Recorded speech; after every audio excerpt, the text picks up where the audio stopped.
پہ چلنے کے لیے رہنما کی ضرورت ہوتی ہے، اور یہ رہنمائی مرشد کریم ہی فرماتے ہیں۔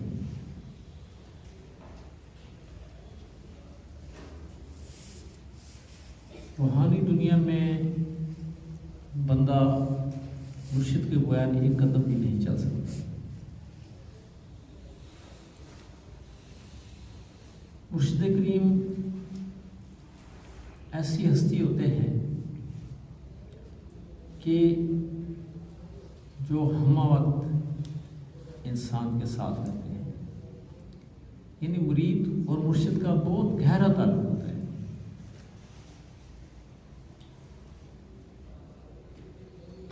اگر مرید کو تکلیف ہوتی ہے تو مرشد اس تکلیف کو اپنے اندر محسوس کرتے ہیں۔ اگر مرید کسی الجھن، بیماری یا پریشانی میں مبتلا ہوتا ہے تو فوراً مرشد کے ذہن میں ایک گھنٹی بجتی ہے، اور جب مرشد کریم کی توجہ ہوتی ہے تو انسان سے بیمار ہے یا کسی الجھن یا پریشانی میں مبتلا ہے تو وہ بیماری، پریشانی، الجھن اللہ کے کرم سے دور ہو جاتی ہے۔ جو روحانی سلاسل کے لوگ ہیں یہ مشاہدہ کرتے رہتے ہیں، بار بار ان کو مشاہدہ کرایا جاتا ہے کہ بہت ساری الجھنیں، پریشانیاں آتی ہیں اور وہ پریشانیاں دور ہو جاتی ہیں۔ باقاعدہ واضح طور پہ محسوس ہوتا ہے کہ کوئی ایک ہاتھ ہے جو انسان کے اوپر ہے، اور کوئی طاقت ہے کہ جو آپ کو ان پریشانیوں سے بچاتی ہے۔ یہ روحانی دنیا بڑی عجیب ہے۔ جب ہم کہتے ہیں جی آپ غیب کا مشاہدہ کرتے ہیں، غیب کی دنیا کے اندر داخل ہو جاتے ہیں، غیب آپ کے سامنے آ جاتا ہے، تو اس میں یہ ضروری نہیں کہ صرف جو پازیٹیو ہوتے ہیں وہی آپ کے سامنے آئے، بلکہ جو غیب کی دنیا ہے اس میں بہت ساری نیگیٹو قوتیں بھی کام کرتی ہیں۔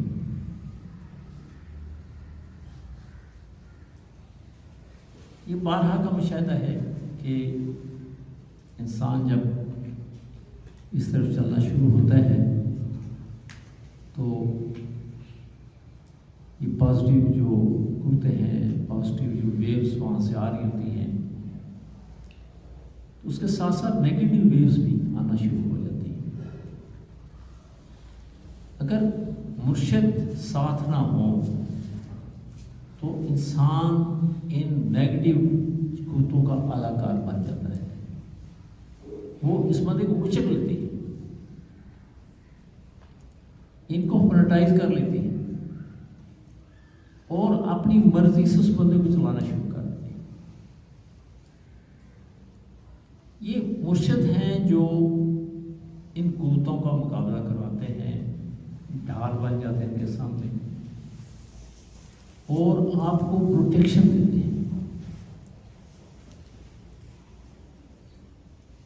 اگر مرشد ساتھ نہ ہوں تو آپ کو غیبی جو مشاہدات ہیں وہ یا تو ہوں گے نہیں، اگر ہوں گے تو آپ اپنے طور پہ ان کا مطلب یا مفہوم نہیں سمجھ سکیں گے، کیونکہ آپ نے ایک چیز دیکھی نہیں ہے۔ تو آپ کس طرح اس چیز کو ایکسپلین کریں گے، کس طرح اس کی تشریح کریں گے، کس طرح اس کو سمجھیں گے کہ کیا میں کیا دیکھ رہا ہوں۔ اب ماورائی جو مخلوقات ہیں اس میں تو بہت ساری مخلوقات ہیں، ایک دو تو نہیں ہے کہ آپ کہیں جی بس یہ جنات، فرشتے یا ارواح ہیں، نسمیں ہیں۔ اس میں بہت ساری ایسی مخلوقات ہیں جن کو آپ کوئی نام بھی نہیں دے سکتے۔ یہ مرشد کا کام اتنا آسان نہیں ہوتا جتنا ہم سمجھتے ہیں. ہم تو سمجھے جی مرشد بس بن گئے ہیں، آپ نے ہاتھ چوم لیے، آپ نے اس سے محبت کر لی، ان سے جفی ڈال لی، ان کی چند باتیں سن لی، ان سے دعا کرا لی، بس اتنا ہی ان کا کام ہے. نہیں، یہ مرشد کی بہت بڑی ایک ذمہ داری وہ مرید بن جاتا ہے جب وہ کسی سے بیعت ہوتا ہے.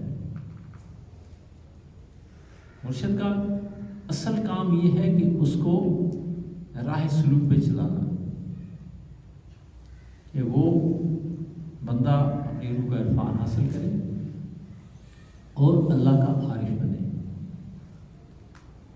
اور اس کے اندر حضور نبی کریم علیہ السلام کی صفات جو ہے ان کو اجاگر کرے کہ حضور نبی کریم صلی اللہ علیہ وسلم کی ذات اقدس، ان کی ہستی کیسی ہے، ان کی سیرت مبارکہ کیسی ہے، ان کی تعلیمات کیا ہیں، اور وہ تعلیمات کہ جو ان کو حضور نبی کریم علیہ السلام کی طرف سے جو ان کے پیر و مرشد ہوتے ہیں یا ان کے مرشدوں کے مرشد ہوتے ہیں، ان کے توفیل جو وہ تعلیمات ان کو عطا کی جاتی ہیں، وہ اپنے مریدین کے اندر وہ تعلیمات کو داخل کرتے ہیں اور ان تعلیمات سے آشنا کرتے ہیں. اب انسان تو کچھ پتہ نہیں ہوتا کہ میں کیا ہوں. اب کئی لوگ کہتے ہیں وہ جی پتہ نہیں میں کس مقام پہ پہنچ گیا ہوں، میں کہاں کھڑا ہوں. بھئی ہمیں تو کوئی پتہ نہیں ہوتا کہ ہمارا کیا مقام ہے، ہم کہاں کھڑے ہیں. یہ تو مرشد کریم بہتر جانتے ہیں کہ کوئی بندہ کن مراحل سے گزر چکا ہے اور کتنے مراحل سے انہوں نے اس کو گزارنا ہے. یہ جو پرانی دنیا بڑی عجیب دنیا ہے، یہاں بظاہر کچھ نظر آ رہا ہوتا ہے لیکن اس کے پردے پس پردہ پتہ نہیں کیا کچھ ہوتا ہے. بظاہر تو دیکھتے ہیں کہ جو جی پتہ یہ کام کر رہا ہے، اسے یہ کام کروایا جا رہا ہے، لیکن اس کے پس پردہ کیا ہے.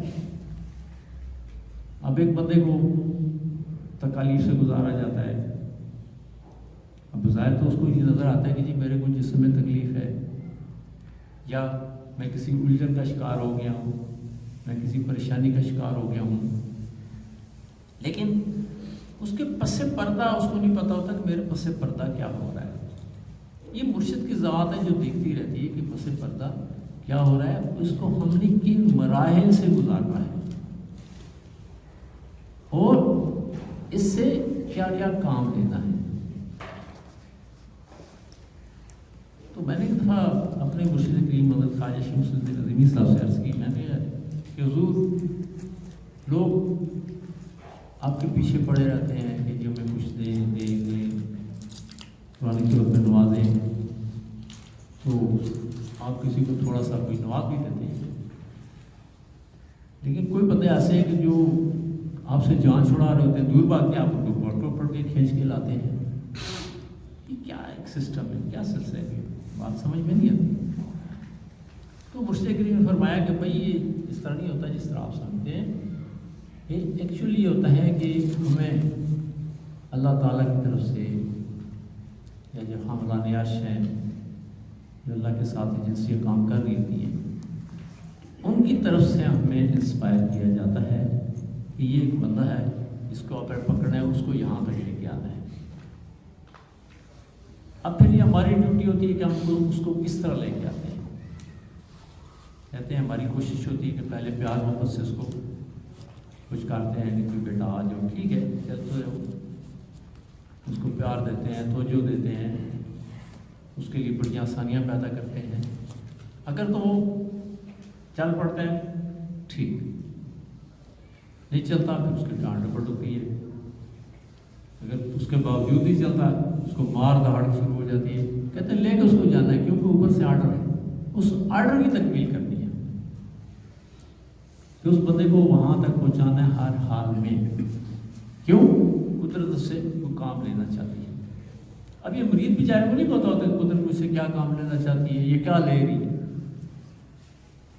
بعض اوقات ایسے بھی ہوتا ہے کہ انسان سے کام لیا جا رہا ہے، اس کو جب پتہ بھی نہیں ہوتا، اس کے فرشتوں کو بھی خبر نہیں ہوتی مجھ سے کیا کام لیا جا رہا ہے. کہیں اینڈ پہ جا کے کہیں کسی خوش نصیب کو پتہ چل جاتا ہے، اور کوئی تو ایسے ہوتا ہے کہ جو اس دنیا سے جب رخصت ہوتے ہیں ادھر آدمی آرام میں جاتا ہے، پھر ان کو پتہ چلتا ہے کہ ہو وہی مجھ سے تو یہ کام کیا جاتا رہا ہے، اور اس کے پس پردہ جو ظاہر مجھے یہ کام کرتا رہا ہوں اس کے پس پردہ کیا تھا، یعنی ظاہر کچھ ہوتا ہے باطن میں کچھ ہوتا ہے۔ تو یہ جو مرشد کی ذات ہوتی ہے یہ بندے کو قدم بہ قدم چلاتی ہے، لمحہ بہ لمحہ چلاتی ہے، ہر وقت اس کی نگرانی کرتے ہیں۔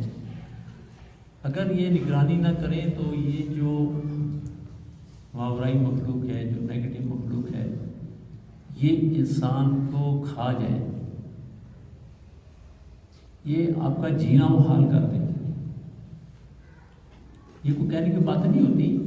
اب جیسے میجک ہے، جادوگر ہیں، یہ شیطانی جو علوم سیکھتے رہتے ہیں لوگ، استدراجی جو قوتیں ہیں، انہوں نے بھی اپنا کام کرنا ہوتا ہے، وہ بھی ساتھ ساتھ کرتی رہتی ہے۔ اب دیکھیں بارہ یہ بھی دیکھنے میں آتا ہے کہ انسان نے روحانی دنیا میں چل رہا ہے، لیکن کیا ہوا؟ بھٹک گئے، وہ ان کی ٹرانس میں چلا گیا۔ اب وہ جس پیر و مرشد سے اتنی محبت کا اظہار کر رہا ہوتا ہے کہ جی بابا جی مرشد، وہ انہی کے مخالفت شروع کر دیتا ہے۔ وہ کہتے جی جو اتنا عرصہ ہو گیا مجھے کیا ملا مرشد سے، مجھے مرشد نے دیا کیا نوز ملا کہ میرے مرشد میں ہے کیا جی؟ ہماری طرح اٹھتے ہیں، بیٹھتے ہیں، کھاتے ہیں، پیتے ہیں، ہنستے کھیلتے رہتے ہیں۔ کبھی اگر وہ کوئی لطیفہ سنا دیتے ہیں تو لوگ کہتے ہیں وہ جی اچھا یہ مرشد ایسے لطیفے سناتے رہتے ہیں۔ یعنی باتوں میں کئی باتیں ہو جاتی ہیں، تو ان بندوں کا دماغ یہ جو قوتیں ہیں خراب کر دیتی ہیں، بندہ اپنے ٹریک سے ہٹ جاتا ہے۔ اب وہ جا رہا ہے، اس کو کہتے ہیں نہیں یہ تیرا راستہ نہیں، یہ تیرا راستہ، اور وہ بندہ اگر چل پڑا اس پہ، بس وہ بیچارہ رہتا درگاہ۔ اب مرشد اس کو بار بار انسپائر کر رہے ہیں، اس کو اپنے پاس بلا رہے ہیں، اس کو زبانی بھی سمجھا رہے ہیں، روحانی طور پر بھی سمجھا رہے ہیں۔ اگر تو بات سمجھ گیا بسم اللہ، نہیں سمجھا پھر ایک ٹائم ایسا آتا ہے کہ مرشد اس کو چھوڑ دیتے ہیں، کہتے ہیں بھائی ٹھیک ہے، جب تم نے اپنی مرضی کرنی ہے چلاؤ۔ کیونکہ روحانی دنیا ایسی دنیا ہے کہ اس میں اپنی مرضی نہیں چلتی۔ جب آپ نے لکھ کے دے دیا آپ نے مرشد کو کہ جی میں آپ نے رب کا عرفان حاصل کرنا چاہتا ہوں، کہ اللہ کا عارف بننا چاہتا ہوں، تو وہاں آپ نے اپنی مرضی کو ختم کر دی۔ بیعت کا مطلب ہوتا ہے بک جانا، بیعت بک گیا۔ اب جو چیز بک گئی اس کی تو حیثیت ختم ہو گئی۔ اب یہ خریدنے والے کی مرضی ہے کہ وہ اس کے ساتھ کیا کرتا ہے۔ اب جو ہمارے لوگ کئی آتے ہیں وہ جناب اس لیے آتے ہیں کہ جی اچھا جی مجھے اچھی جاب مل جائے، میرے مال و دولت میں اضافہ ہو جائے، میری شادی نہیں ہوئی شادی ہو جائے، بچے نہیں ہو رہے بچے ہو جائے، یا اگر شادی کرنی ہے کہیں پسند کی کرنی ہے تو میری پسند کی شادی ہو جائے۔ تو جب بندہ بک گیا تو پھر اس کی ساری مرضیاں ختم ہو جاتی ہیں۔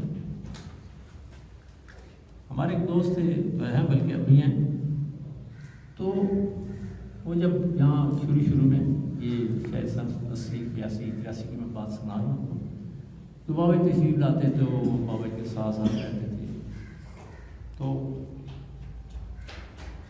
وہ کسی لڑکی کو پسند کرتے تھے، شادی میں کرتے تھے، تو وہ یہ بابا جی سے ریکویسٹ کرتے رہتے تھے۔ ہم لوگ بابا جی کے ساتھ بڑا ٹریول کرتے تھے اس دور میں، کبھی سوات جا رہے ہیں، کبھی چکوال جا رہے ہیں، کبھی جیلم، کبھی لاہور، کبھی فیصل آباد، کبھی کہاں، مطلب کافی ہم لوگوں نے بابا جی سے ایک ساتھ ٹریول کی، تو وہ ساتھ رہتے تھے۔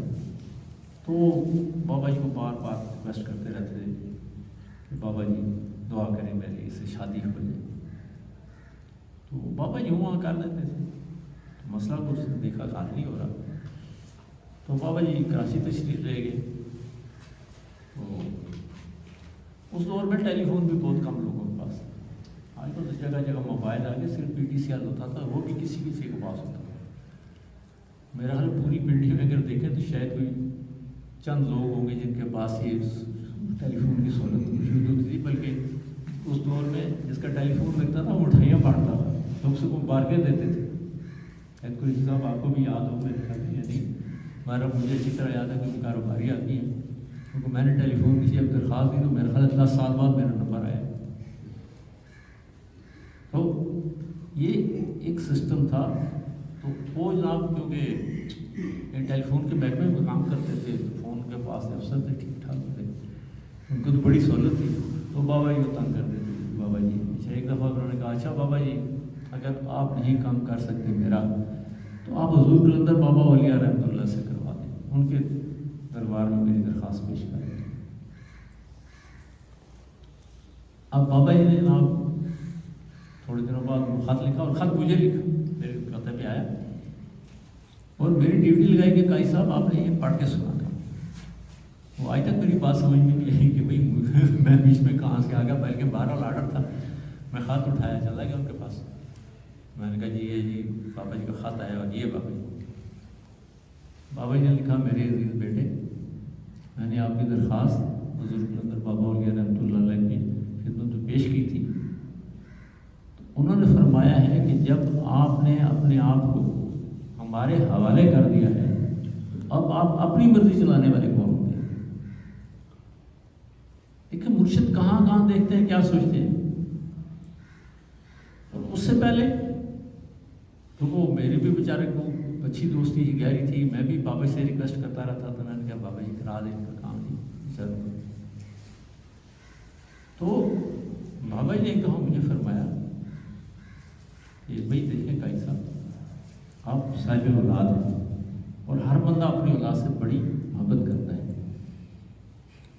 اور ہم ساری ان کی ضدیں پوری کرتے ہیں. کہتے ہیں آئس کریم کھانی ہے آئس کریم کھاتے ہیں، ببل کھانا ہے فلاں چیز کھانی ہے، چپس کھانے ہیں فلاں، کچھ بھی برگر کھانا ہے، کچھ بھی کھانا ہے، تو ہم ان کی فرمائشیں پورے کرتے ہیں.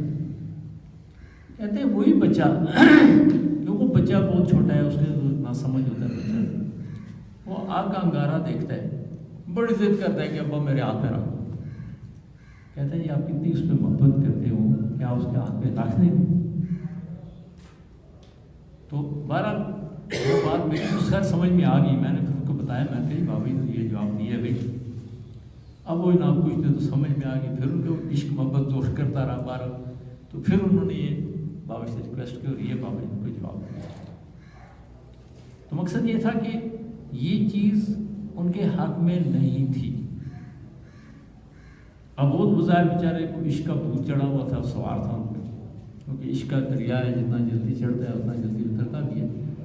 اب ہم تو دیکھتے ہیں کہ نہیں جی بس ہر چمکتی چیز جو ہے وہ ہیرا سونا ہی ہوتی ہے، لیکن ہر چمکتی چیز سونا نہیں ہوتی.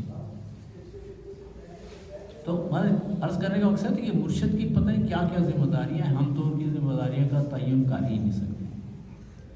لیکن مرشد کی جو ذات ہے یہ ہر لمحہ ہر آن یہ مرید کے ساتھ رہتی ہے.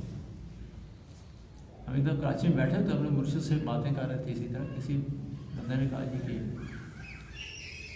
ہم تو جی آپ کا تصور کرتے ہیں، ایسے کوئی بات نہیں. بابا جی نے فرمایا کہ آپ کے تصور کرنے سے پہلے میں آپ کے پاس موجود ہوتا ہوں. یعنی کتنی کوئک سروس ہے.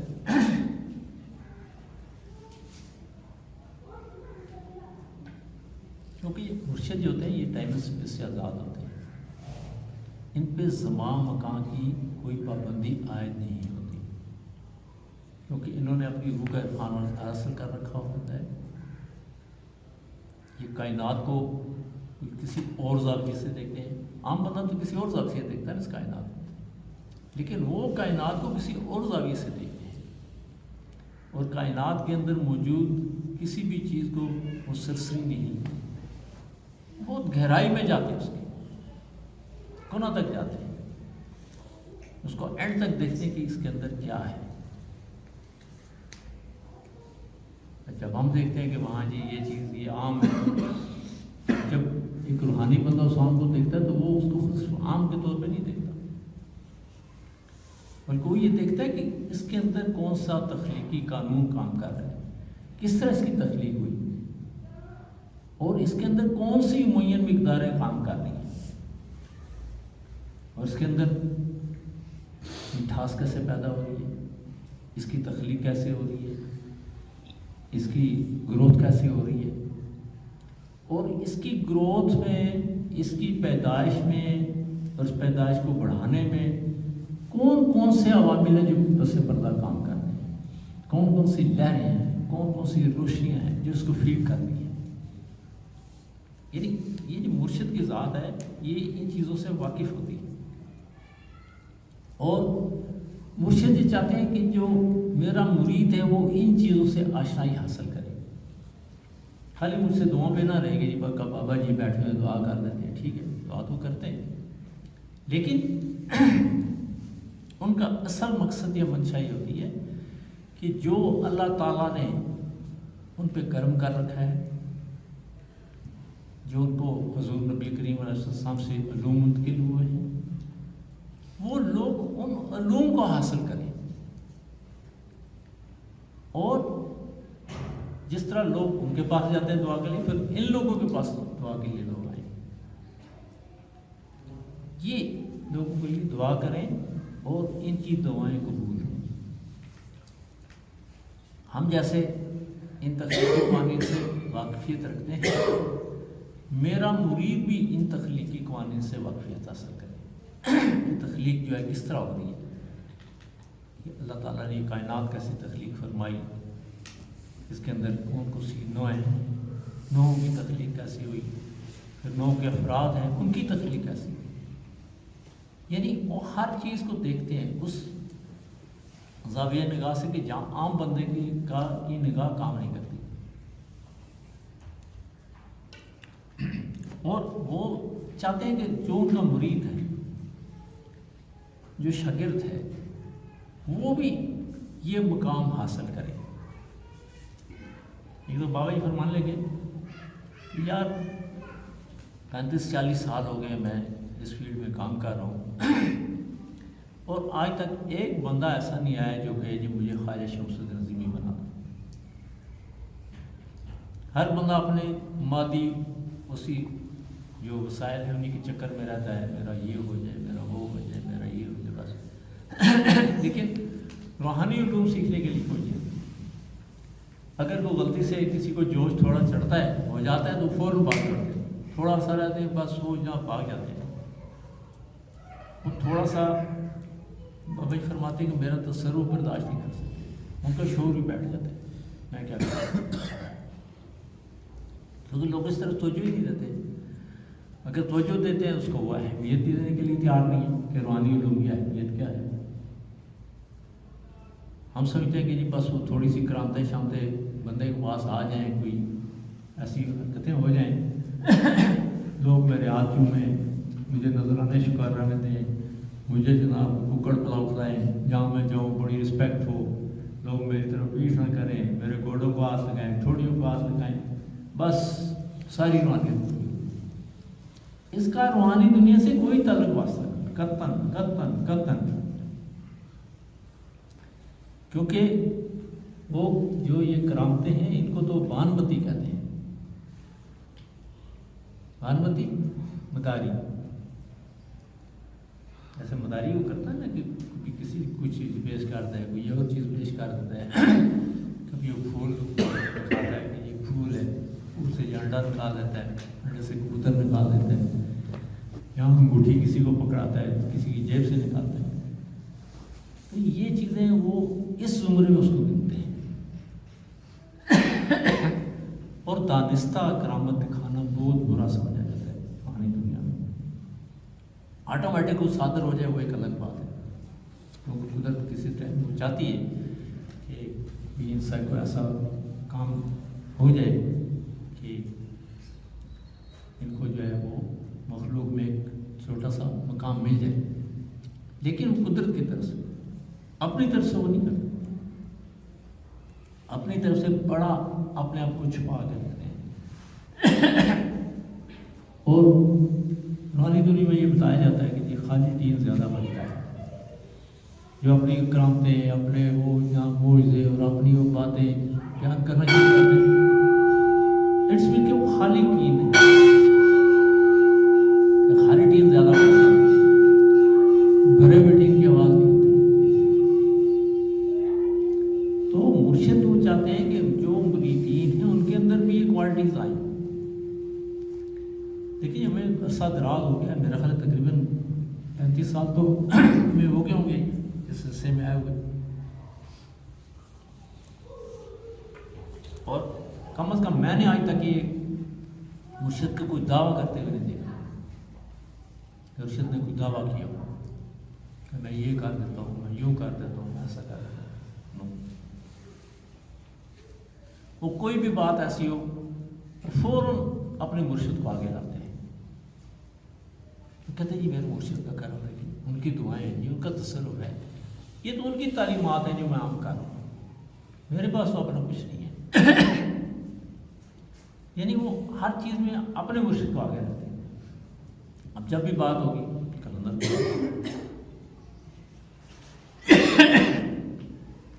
اس سے آگے پیچھے کو بات نہیں کرتے۔ دوبارہ جی